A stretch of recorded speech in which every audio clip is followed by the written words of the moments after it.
போன வாட்டி என்ன ஆயிடுச்சுன்னா, தேன் எடுக்கிறப்ப நம்ம ஈக்கள் வந்து நம்மள தேனே எடுக்கல. அதுக்கு காரணம் வந்து பார்த்திங்கன்னா, பூக்கள் வரத்தி வந்து குறைஞ்சிடுச்சுன்னா தேன் வரத்தி இருக்காது.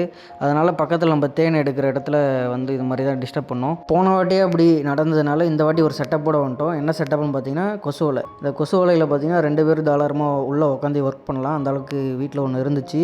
அதை எடுத்துகிட்டு வந்து நம்ம ஹனி எக்ஸ்ட்ராக்ட் பண்ண ஸ்டார்ட் பண்ணிட்டோம். தேன் வரத்து வந்து பார்த்திங்கன்னா கம்மியாயிடுச்சு. ஏன்னு பார்த்தீங்கன்னா, இந்த அடைகள் பார்த்தாலே உங்களுக்கு தெரியும். ரொம்ப பல்க் பண்ணாமல் அந்த அடை சைஸை பெருசாக்காமல் அப்படியே வந்து ஹனியை சீல் பண்ண ஆரம்பிச்சிருச்சு. பூ வரத்து இல்லை அப்படின்னா இந்த மாதிரி தான் இருக்கிற தேனை வச்சு அப்படியே சீல் பண்ணிவிடும், அடையை பெருசாக்காது. அப்புறம் பார்த்திங்கன்னா, நம்மக்கிட்ட அடைத்தேன் ஆர்டர் கொடுத்தவங்களுக்கு சீல் பண்ண நல்ல அடைத்தேனாக பார்த்து நம்ம எடுத்து வச்சுட்டு நம்ம பேலன்ஸ் இருக்க அடை எல்லாத்தையுமே ஹனி எக்ஸ்ட்ராக்ட் பண்ண ஆரம்பிச்சிட்டோம். இந்த கொசு வலை இருந்ததுனால நம்மக்கிட்ட எந்த ஈக்களும் அதிகமாக வந்து டிஸ்டர்பன்ஸ் பண்ணல. ஈஸியாக வந்து நம்ம ஹனி எடுத்தாச்சு. இது மாதிரி சீசன் எண்ட்லேயும் நீங்களும் இதை மாதிரி யூஸ் பண்ணி ஹனியை வந்து சேஃபாக எடுங்க. இந்த வீடியோ உங்களுக்கு யூஸ்ஃபுல்லாக இருக்கும்னு நினைக்கிறேன். தேங்க்யூ.